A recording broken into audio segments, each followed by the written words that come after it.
Hey there, my name is Bernadette Smith. Welcome to 5 Things in 15 Minutes, my weekly show where I bring good vibes to DEI. That is good vibes to diversity, equity, and inclusion with a little dash of corporate social responsibility. What I've found is that there are lots of news stories about what's going wrong in the world and lots of negative data, but there are also a lot of things going right. That's what I like to focus on. I search for DEI stories that we can be inspired by and learn from. My hope is to inspire you to experiment with some of these inclusive actions and policies within your own organization to help you build a more inclusive world. This week, Seema Jain, CEO of Seva Global, and I will chat about how Walmart is helping fight racial inequality, how Marriott is increasing the diversity of their franchisees, a new initiative for athletes who are moms, and more. Let's get started. Seema, will you please introduce yourself? I absolutely will. Thank you, Bernadette, for that great introduction. I love getting your newsletters. And for those of you who don't, you must subscribe. This is my favorite Saturday morning reading time is Bernadette's Good Vibes. Like she says, she's here to focus on the positives. There's enough negative in the world, so she brings out the good stories that make you feel good to know that there are companies doing it right. Bernadette and I have known each other for several years. I attended one of her LGBTQ wedding workshops many years ago, and we've worked together as she has launched more DEI initiatives. I've started working on cultural competency. Some of you might wonder what cultural competency is, but simply stated is how do we work with people effectively of different backgrounds? Today, you work with people on your teams or your vendors or your customers that don't look like you, may not be like you. So we want to make sure that we work with them in a way that helps us all achieve things successfully together. So as DI has many unbiases, we learn unconscious bias training. We have cultural biases too, things that we sometimes don't realize that we're thinking about when we think of an Indian like me, for example, or a Chinese person, or Brazilian, or German. But these are all types of biases that we have. I'm not saying we can eliminate all of them, but our goal between Bernadette and I is to help you minimize them and to understand that we are making them, we are human beings, but how do we make them to the minimal that we can? So we've been fortunate to work together, Bernadette, over these years. And I love the stories you had on Saturday. So let's get started. Awesome. Thank you so much, Seema. And I'm so glad you are a referral partner. You are a great fit for our clients, and the work we do complements each other really well. So great to know you all these years. Okay, so yeah, let's get started. Last week, I should say, I wrote about how I had attended a 2-day mastermind workshop with other business owners like myself. And one of the things that we worked on in the workshop was a session on how to respond to triggers. Now, emotional triggers could be comments, microaggressions we experience, but how do we respond to triggers that we get in the workplace verbal triggers? And so the tool that we learned was actually a physical tool, some breathing, some grounding, some other things to help us actually have our body help out our mind when we are triggered. Now, I talk about this because there are a lot of folks who are triggered now that Roe versus Wade has been overturned by the US Supreme Court. And I think it's really important for companies to step up and be prepared to have these conversations. Some of the things that I mentioned that are should be on every organization's radar could be programming, like listening sessions. I know a lot of organizations held listening sessions after George Floyd was murdered. Consider hosting listening sessions again. Consider revisiting your employee benefits, your privacy policy, both your internal and external communications. There should be some communications about this. There are a lot of business implications, and that's something I'm going to focus on in the next newsletter. But I wanted to bring it up today. Seema, this is just strange times we're in. Right. Absolutely. I feel we've just reversed so many years of work and gone backwards. And who knows what's next after that if this is the first one. But I agree with you, Bernadette.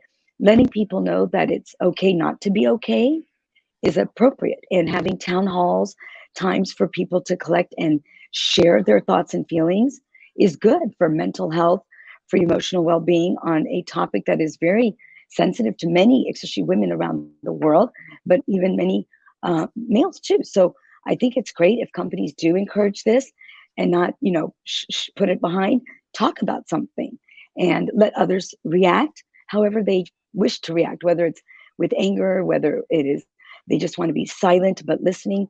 But I think it is a topic that is affecting many people today. And it is tough, especially for the younger generation that's like, what just happened here, type of Mhm. thing. So it's a tough topic, and it's hopefully not the beginning of others. Hopefully this was just one, but let's see what happens now. So I agree with you. Talking about it is definitely going to be helpful.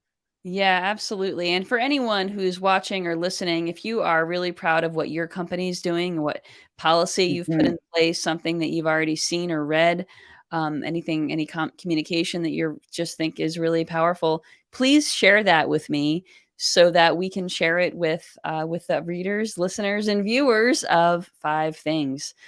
We like to focus on what's positive here and what's going right, and sharing the stories of how companies are responding in a positive way is definitely something that aligns with our purpose here.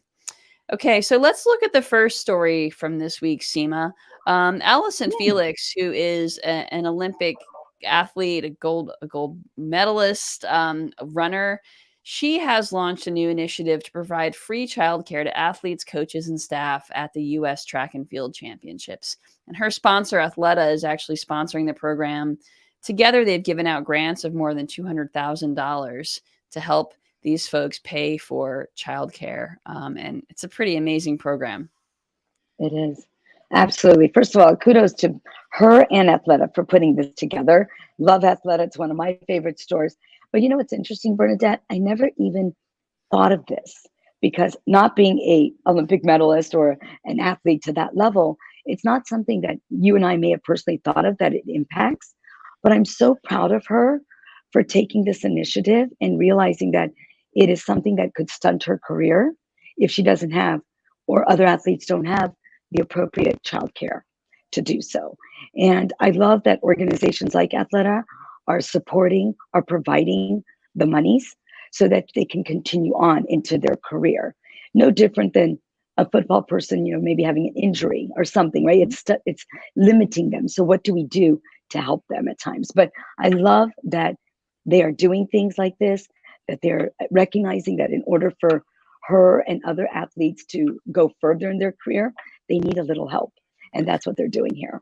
Yeah, absolutely. And honestly, athletes they're unless they have big sponsorships, they do not earn a lot of money, right? Right. NFL NFL players earn a lot more than women runners. But Yes, that is true. absolutely, it's this is a huge, huge benefit. And you're right, it does reduce that barrier and helps provide Mhm. these athletes with just the opportunity to keep earning, keep playing, it's fantastic. And Allison Felix has really done a lot for pregnant and pregnant women and mothers who are athletes as part of her she's retiring. So it's part of her passion project now. Okay. Yeah, absolutely. Next story is from Marriott, your former employer, which has My former employee. Yeah. a new Bridging the Gap program designed to diversify its franchisees by providing them with some capital. Pretty cool. Mhm. Yeah, it is great. So it's funny, I had two friends reach out to me a couple of weeks ago asking about the program. So I connected them with the right people. And of course, Marriott is, a company I'm very proud of. They've done great work in this space.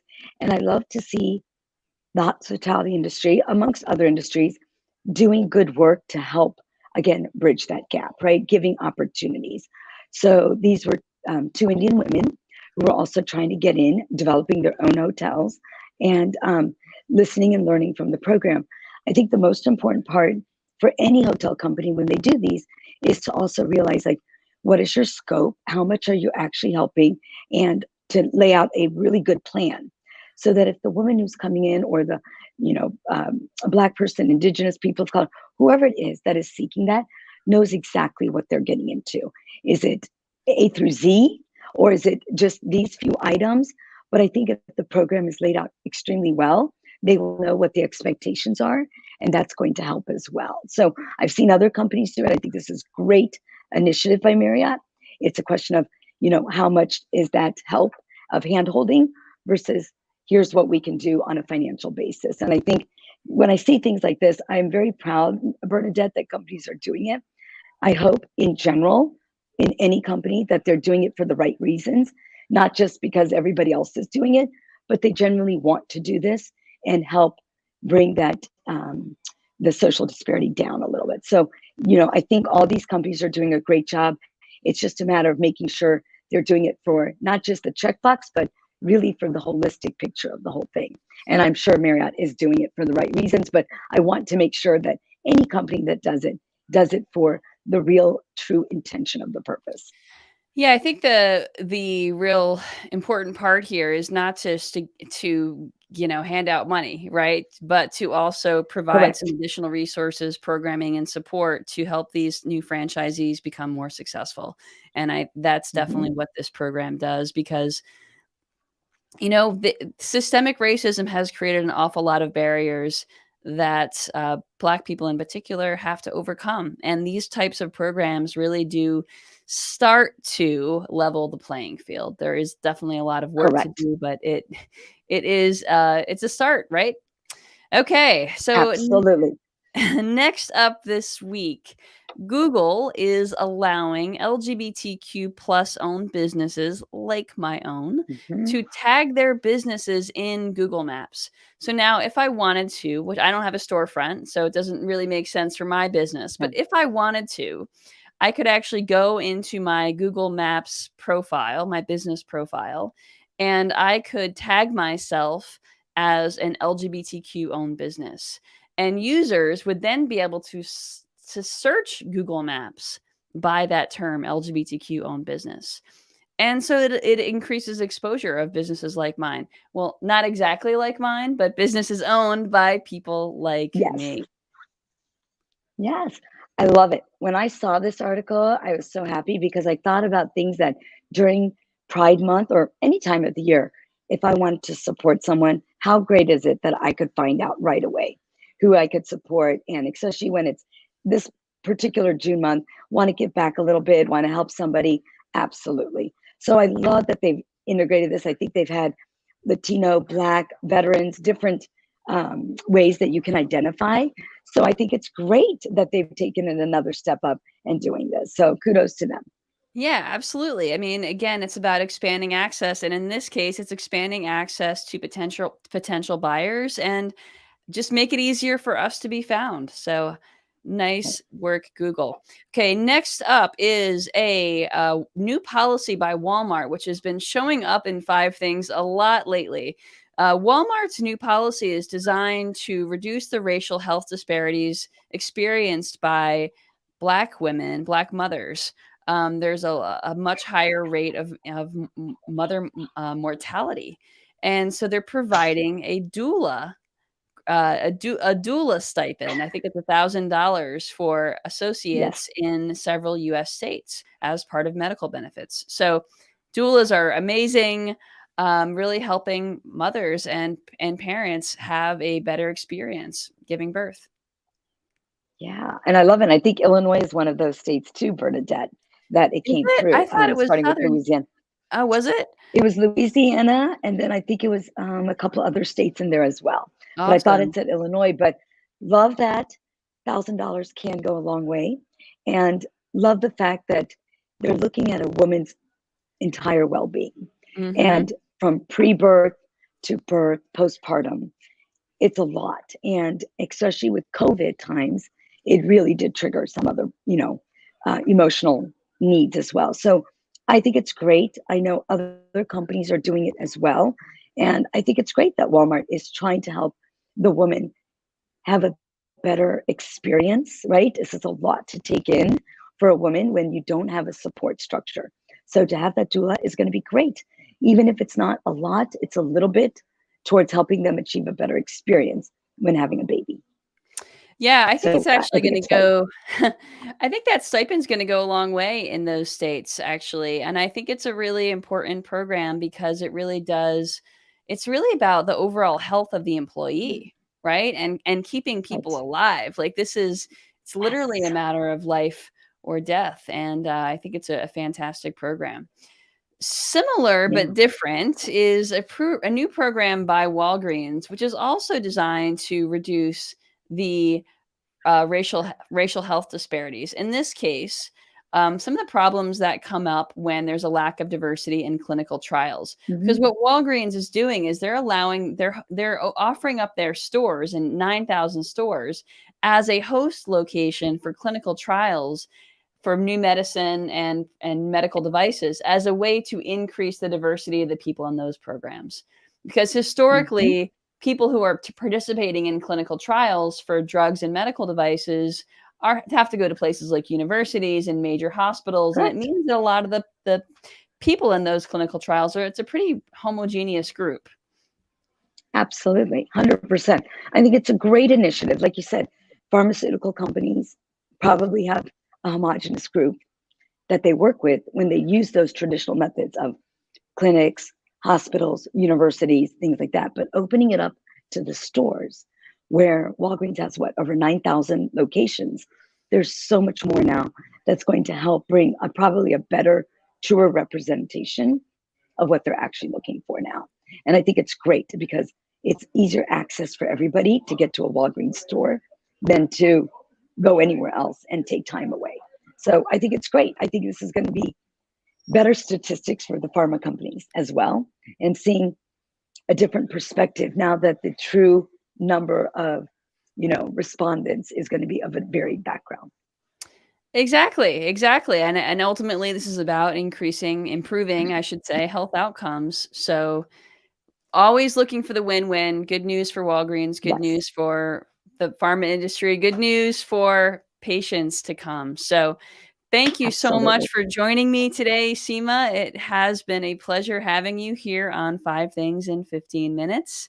And for those of you watching or listening, really appreciate you being here with us today. Have a great week. All right. Thanks, Bernadette.